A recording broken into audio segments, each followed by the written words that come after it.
relatively safe champion as far as the lane goes. The ultimate does provide a lot of value if you're sending in the Azir, sending in the Talon, you know, trying to overload with the Yuumi and use that to dive in. The Jhin ultimate creates a lot of chaos for teams like this when layered over top. Yeah, and I think if you look at both comps holistically, I mean,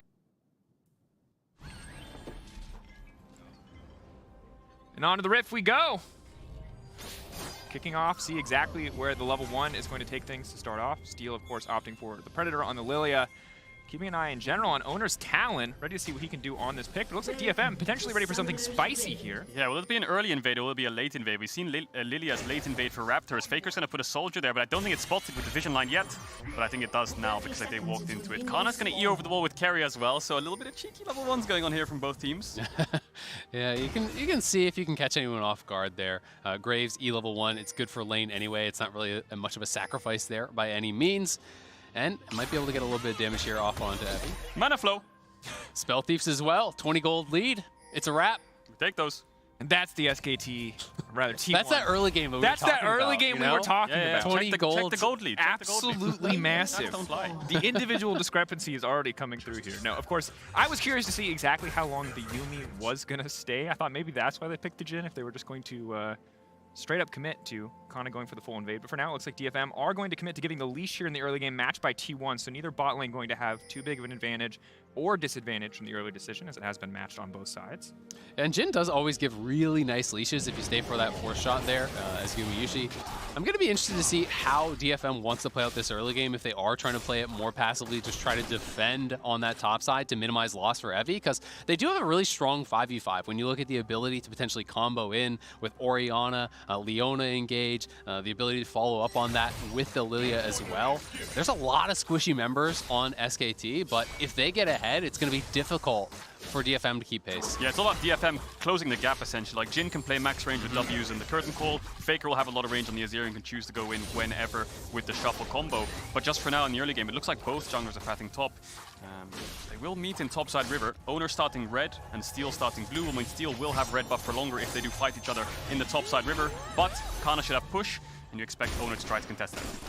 See how much more action they want to commit to on the top side for now, as mentioned. Just a jungle clear, a little bit of pressure on the bottom side for Gumayusi and Carry. Of course, level 1, that range advantage is going to be the biggest factor. Getting still level 1 from DFM, so Udapon, they are opting to concede the push for now, as it's the ever so thrilling battle for push in the mid lane that we'll probably continue to see until a jungler rears their head here. Yeah, but if you look at the map right now, T1 have 3 pushing lanes. Bot has the push, top has the push, mid is contesting, but looks like it's winning out on the trades. So when both junglers full clear and look to crabs, Owner might be able to look for some kind of double crab unless Steel backtracks down to bot side. I'm going to be interested to see if T1 tries to use their bot side priority to actually defend the bottom crab while Owner takes top crab, try to do a double scuttle that way, or if Steel's even going to look towards it, because it does feel pretty risky to actually try to challenge in the river when T1 is just pushing in so far, and especially with Evie this low already. Yeah, and just as you say that, as Gumayushi walks up and puts a ward in the bot side river to spot out Steel when he does go for that. They should know bot leash, but they're going into 2v2. Quick lockup, Yuumi coming out, trying to body block as much as possible. Udapon, though, is burning, has to be careful. The reload coming in. Udapon flashing on safety, ticking, and a Yuumi grabbing the first blood. Cat's out of the bag, and Gang might reach right into a body bag after a play like that. Has to run for the hills. He's got a flash. He's going to hold it. He'll wait as long as possible, but T1 coming out swinging. Yeah, DFM trying to go for a big play there, but didn't have the damage. You know, I think underestimating the exhaust there from Carrier. It's so difficult when you shift in aggressively and you get exhausted immediately like that. They don't have the damage to actually finish off the Jhin, and now Arya getting pushed back incredibly hard. Yeah, the map's in such a rough state for T1. Both junglers are full clear and they're both pressing tab, looking at their lanes like, hey, top's down 10 CS, bot side 2v2, my mid laner's getting pushed in. What's happening? And if you look at the combat summoners, T1 have 3, DFM have 2. Ezreal is also Eing in front of 3 range creeps, right? So he's taking so much damage. Carrier can kind of dismount from Gumayushi and auto-attack him as well. So bit of an overextension there from the DFM bot lane. I think Carrier played it really well. You know, the immediate jump off of Gumayushi, stand in between the Ezreal and the Jhin. The Qs can't actually come through at that point, and it does make it pretty difficult. Faker Gonna be able to slide to safety. I like the move from Gang, because that is one of the advantages that you do have on Leona. And any mid laners out there will know how annoying that is when you're playing Azir and you get ganked by the enemy spot. Even if you don't die, the fact that you have to use WEQ to dash away, you lose your whole mana pool. So it looks like Faker might have to TP back, unless he saves it for the bot play, which might come in, but no, Gang just trying to contest this ping ward. Will get it, and Faker will TP back to the mid lane. But if you just look at across the CS numbers, DFM are really struggling right now. And I think in general, this was the T1 early game we were expecting to see. T1, of course, is a team, one of the strongest, if not the strongest early game in the LCK. Now, they don't always close it out cleanly, but they always build these leads cleanly, and it's something that DFM are experiencing firsthand now. As Owner just goes into the mid lane, just gonna lay down a little bit of damage and help Faker secure the push. This is looking rough for Evie up on the top lane. The first plate is nearly already down pre-5 minutes. So that was with the turret defenses, with like double damage being taken to actually knock that down. He's already massively ahead in the farm. It does have his TP, but I think it's going to be a really, really tough one for Evie. If they lose control of mid lane, you're going to have Owner playing in the topside jungle, which means Steel can't actually get up there and threaten Kana, but the tower Kana. shots... Kana running for his life, Owner on the way in. It's a little bit of damage, but not nearly enough. Grit not stacked means Evie cannot finish the job.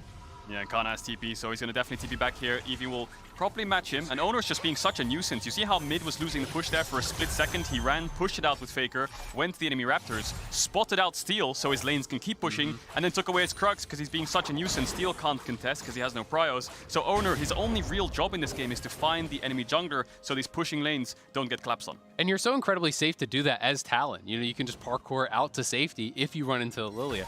Now, pre-6, Lilia has really no recourse about it. Can't do anything for this. And Steel now trying to look towards the bottom side, but easily spotted out. And Faker's now moving down towards that river. So you're gonna have to see Steel being pretty careful. You got a feel for Steel. There's really no windows to find anything. I mean, you go towards bot, but Gang has no flash, so they can't gap close onto Gumayushi. The only real positive DFM have right now is Evie saved his TP. So maybe they can find some kind of TP play on bot when the T1 goes for a Drake or some kind of bot play, because he's the only TP available on the entire map right now. But if the lanes stay in the current state, DFM are just going to fall further and further behind. And it's difficult too, because even if you go for that TP bot lane, you know Graves is taking at least one plate on the top side. So if you go and the play does not work out, you're putting yourself even further down. Lots of pressure on a single TP. It's so difficult to actually TP away from that wave when it's just relentlessly being shoved to your tower. As you say, there's going to be free damage put down. And it's also pretty obvious to T1 where that advantage is. They don't actually have to make any sort of proactive play right now because they're kind of just passively winning out in all the lanes. Graves is getting more and more of an advantage on that top side. So you can chill, you can play it safe and just make sure that you're not dying to any sort of a TP flank from Evie, because that was kind of the DFM bread and butter in play. And that's how they got a lot of their advantages down on the bot side, was through these cross-map plays. Yeah, and the only danger of playing a Yuumi lane is the enemy support can obviously roam, right? You can have the push and you can win the lane and they're winning the 2v2. But if you look at Carrier right now, he's pairing up with Owner or he will pair up with Gumayushi. Those are his timers, whereas Gang can kind of play on his own and look for mid ganks. If they don't work out, you just keep falling further and further behind. Gang's just losing XP. He's looking for a play that really isn't there. But now Owner and Carrier have paired up. Steel and Gang have paired up. That could be a 2v2. Owner walking forward. Stun now coming in. Steel got the level 6 as well. They're trying to lock down the town for as long as possible. But Yumi's bringing in a lot of healing. The Ignite as well. Taking that's the Shadow. Assault bring the blades right back. And Steel now has to run for the hills. He's trying to put him to sleep, but it doesn't look like he's going to have nearly enough damage. 2 for T1. Arya trying to make his way out. Owner very low. The Ezreal take him down, but Arya just going to have to walk away from this one. Faker wants a kill too, but it looks like Curtain Call might have to be the final answer here. One last bullet. One more hitting. A little wide there, expecting the backstep, but will not predict it. Yeah, he almost got the third shot in there, the fourth shot in there to take down Arya. DFM even stepped into the river to contest anything, and T1 just instantly punished him. Man, look how rich Carrier is, by the way. He bought a Lost Chapter. he's going damage. I think he's just probably going to go Lunens here. Got the early kill, just picked up a second, and has been constantly proccing the Spell Thieves because they were playing with the push. That's one of the things that's so nice about these Spell Thief supports, is you can get the gold off the tower, and here it is one more time. Owner running into Gang. There's just not nearly enough damage to actually knock down this town. Yeah, we see it in the Axe Effect replay here. Owner goes for the 2v2. But the thing is, they're a little bit split up. Gang and Steel aren't exactly on the same page because they're not together, right? Gang is looking for the play alone, and essentially what happens there is Owner face checks him, and it's responsive play. Hey, he's face checking me. Steel, come here. But the thing is, Faker can move quickly, and the 3v3 already kicks off, and Gang's dead. And the thing is, against a champion with as much sustain as Yuumi, if you split your damage, if you split your focus, you're not killing your intended target, and doubly so when you're very rapidly falling behind in gold. That said, You say Ludens, I say Kana's gonna run, and that was an oopsie. Steel now hopping her way in, prancing. He's getting dunked down. Is it enough? Owner on the way in. They might still be able to turn this. Kana might just be a killable. Steel, you're just too squishy. Oh, the Bambi flashbacks from MSI. They're coming in clutch. Kana's still gonna get taken down. Big fist comes in from Evie, and Owner gonna make it at least 2-for-1. You know the Gandalf meme where he has, I have no memory of this, you know? Where it kind of flashed away and it loops back into the team. What happened? It was a 2-for-1. We won It was the a play. bait, didn't you see? Perfect setup there for Owner. And people say Gary Rage doesn't have gank assist. There it is. Just not quite assisting the right team, but it works out. Good bait overall, but you can see the power of Talon, right? Owner just feels like he's at the right place at the right time. Yes, he's been full clearing, but he's found Steel multiple times on top side, and you can use process of elimination. Steel's top side. I pushed him on his top side. Faker. Go. Arya getting scooped back. Talon does big damage. Shockwave good, but doesn't look like it's going to be good enough. Arya's still walking though. The Soldier's going to finish the job. Faker going to grab another one. That's a 4.5k gold lead to 10 minutes. And that's the punish on the missing flash thanks to Gumiushi's roam earlier. The Jhin ult forced that out. They know they can get a kill, and now it's a smooth Herald transition right towards mid. And this game is quickly getting out of hand. They're already 4K up. Make it just about 5. Yeah. And the thing is for T1, Owner especially is someone who I've kept my eye on a lot from tracking the pros. This guy is the highest elo player in solo queue right now out of all bootcamp players in Worlds. He's almost like top 10, I think, on the ladder, and he has such good raw mechanics as he goes on to Steel. Now going in, easy fast kill pickup. Not gonna see the Zenith Blade connect from Gang either, so that's it. He just walks out, He's walks just in. taking over the map. How can Utapon even go into bots right now? If Owner flips over that wall, that's gonna be really scary. And guys, I think I figured it out. It's not a Ludens angle. It's an Everfrost angle. If you strap a snare to a Talon, nobody's getting out. I mean, all this extra damage, that... This is Faker going in. It's just going to be for a trade. But, I mean, Carrier does a significant amount of extra damage at this point in the game, right? And, you know, it's so easy for Owner to actually reach lethal damage with him strapped on. They have the Ignite. They have all the damage from the ult. And he's going a damage build. And Carrier is really a real threat here when paired up with Owner. Yeah. DFM really struggling this game, of course. They're so far behind, almost 6k gold down in 11 minutes. But I think the fact that they're even here is such a big achievement for the region, right? We've said it many times before, but the first LGL team ever to make a World's group stage is a huge, huge achievement for this team and then for the region itself. And anything on top of that's just like cream on top of the pie. Sure, absolutely. And I think generally, when we look at how a lot of the smaller regions will take games off the bigger regions, it's usually through strong, aggressive, surprising early game. That said, that's where T1's strongest. So right now, things are looking very difficult. Evie going to go for the dunk back, going to pull in with the haymaker as well. Faker looking a little bit low, but Evie now going to be in trouble. Faker not afraid whatsoever, pushes him back, goes golden. He's playing for style points at this point.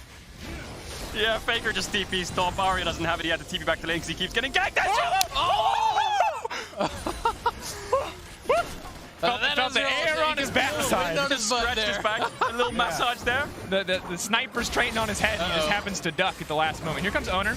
Little kitty cat strapped to his back, and I don't think they can go for the dive here, but maybe it can get turned on. Do they have enough burn damage? Shadow Assault now comes out. He's still trying to get it done. Gore Drinker keeping him healthy. He's got a Yuumi to ferry him out to safety. Red Smite almost got him.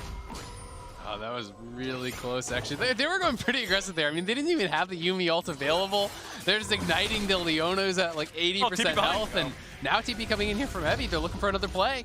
Ana has to wait on the dash until Set goes for the pullback. Now trying to walk back into range of Carrier. He's got a big shield now coming in. Yuumi all being used early there. He's going to find the triple snare now. Going golden here on the Lilia. Damage going to get flashed away from Evie. Now going to be in trouble. And again, T1 just turning this play right back in their favor. Evie can run, but he's not going to get anything done.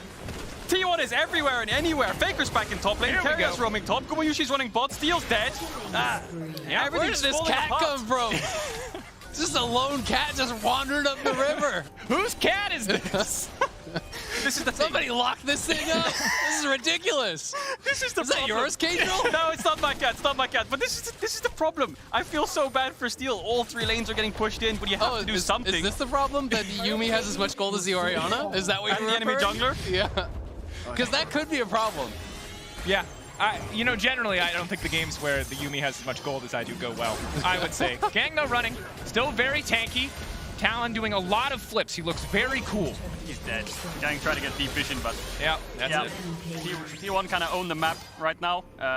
They own more than the river, so if you step in it, you're getting collapsed on non-stop. And DFM, almost 10k gold lead. They're really running out of plays. Yeah, I really don't like how Owner stole the kill from their carry, though. You know, carry really he could have got Ludens on the next base. Exactly. Sloppy stuff. Kind of weird, man. This is like maximum ancient Egypt playstyle. You respect the cat. Do not disrespect the cat. Cats are sacred. Give the cat all the kills. All right, Gumiusi pushing in the tower. This one should be easy. He has been a spectator to this absolute bloodbath. His job is to take the farm while Faker and Owner and Keria get to have some fun here in the mid lane. Arya just barely holding on. I don't think he thinks it's very fun. Yeah, when the game's this fast-paced, does T1 really care about dragons? It's a scaling objective, you know, stack up a few drakes, but no. Owner's just gonna gank bot, he's gonna gank mid. Now he's in top lane. Keria's chilling. Faker's taking mid tower. Yeah, it's a rough one. Yeah. Yeah, that's my analysis. I was going to say, there's not really a lot more to say than that. Faker is currently level 11, Steel's level 9. He's trading damage with the tower in exchange for damage on the Lilia, which is never a good sign when someone can do that with confidence. Yeah, I mean, you just look at the completed items across the board, it just gets so difficult. Ludens is done now for Keria. Let's go! I need to see the damage done. Yeah, I want to see the damage done. We got to get the damage done. Marcus, if you're listening, we need the damage done. This Yuumi has to be carrying the game right now. Gumiushi just been pushing bot and pressing W every now and then, and Keria has probably like triple his damage right now, but maybe the play can come in from DFM. They don't have any TPs. Right. Gumiusi? Nope. Oh, gang misstepped! You thought the cat attached to someone was the threat, but it's the solo cat you got to be scared of. Gang running for the hills, the curtain call going a little bit wide, but the final shot is going to connect. At this point, really, the Jhin should attach to the Yuumi. Yeah, that's true. He can start riding around on the book, sniping people. He's got Swift, he's got a Gale Force. His only job is to run and then Gale Force towards someone else so Yuumi can reattach. If Keria buys like Berserker Greaves and then starts running around the map. Oh man, my God. look at the damage. That's so much damage. And that's 20% of his health. That's going to be bot tower as well. T1 have all 3 altars. I mean, props to T1, of course, for making so many plays around the map and just making sure that every single play DFM go for, which has majority of the time been either Steel looking for a gank or Gang looking for some kind of roam, they've just instantly shut it down. And your LoL Esports stats update, Jhin at 2.5k damage, Yuumi at more than 5k. There you go. Double. Yep. That's what you expect. Now, of course, see, DFM can hold on in this play. Gang still going for the aggressive engage here onto Owner, but Owner just going to leap right back onto safety. Arya in the area. It's going to be a sleepy Graves, but he manages to get over the wall. Big shadow assault. Oh, parkour. Here we go, baby. Assassin's Creed. Jump forward, leap in. That's some Nakazi in diplomacy. A triple kill for Owner. Oh, I took the Quadra. No. Owner took Keria's Quadra. Yeah, Owner took the Quadra. From Keria. That was an easy quadrangle. And look, it's Worlds. It's high stakes. But it's also a 14k gold lead. Yeah. DFM, they're going to have more games, they're going to have more opportunities, but until they start making the comeback, it's kind of hard to believe that it's I mean, possible. you take a look up at the top lane, and it's an Iron Spike whip and a couple rubies against 2 full items, so that one's looking tough, and they're cracking the base here already 17 minutes in. Yeah. T1 looking incredible. Utapon let the inhib die, so maybe it's a freeze angle. Maybe we're freezing in That's bot. a comeback. Yeah. It's a freezer in bot angle, and late game, I guess. How late is late game? We're talking 40, a bit more, 60 days. And the new Axe Effect replay, look as Owner shamelessly steals 3 kills from Keria. Man, the amount of AoE damage coming out here on the re-engage. Graves ult comes through, the Talon ult plus the Rake across multiple with the members. Gore Drinker as well, hitting multiple members. They just get absolutely roasted. Ooh. Yeah, that's a mental breaker for me at least. DFM holding on strong for now. See, maybe they can find that single pick, they can find that angle. The problem is, Keria is always in the area, and he's building X-Deck Alternator. No, he could have built like anything remotely supportive. He's here to one-tap I was people. expecting the death cap, to be honest. Well, Owner might be caught. Okay, a little bit of nothing gonna happen. Now it's the curtain call coming out. Boom, boom. Gumiushi doesn't even really get a chance to fire his ult as the opposition is already dead. Well, Evie's got a kill, so he's got 1 kill more than everyone else. Take that, team. Having a step forward, Gore Drinker maybe keep him. Oh, dead now. no. Dies mid suplex. They wanted to get it, but it is not going to happen. That's the my thumbs favorite up emote. Teemo. That's my favorite emote. The thumbs up from Teemo. Scout approved. I don't You think like this it more than just the classic tried and true regular thumbs I up? like normal thumbs up first. Scout approved is a banger. Yeah. If this is the power of the Scout's code, I'm sold. That's all I'm saying. Well, that's going to be mid inhib falling at 19 minutes in. Bot inhib's down. There's a wave coming in. T1 can move top as well. So DFM, they have to make some kind of play on this top inhib because having 3 inhibs down at 19 minutes, it's all but done. Yep. At this stage of the game, T1 beating them with their wallets. They can afford to eat all these skills and still probably survive. That's going to be the engage. That's going to be Shockwave. But there goes Owner to the back wave. There goes Faker with the double push. Evie now pulling back with the Haymaker. Just not going to do much at all. But they are going to grab one kill. One kill traded back. Steel finally getting his revenge. But T1 look to finally take this game. 19 minutes in. Absolute barn burner. They might struggle to end it here just due to the raw power of the towers. But with that timer so long, they should be able to close it. Yeah, Gang standing in base. He's laughing on the camera. There's really not much you can do after the early stages. First 5 to 10 minutes when all the plays were shut down. It's desperation plays non-stop and the chances just keep slipping and slipping away from your hands. T1 with a statement game for their first game of Worlds 2021. Yeah, I mean, you give T1 such a powerful early game draft. You talk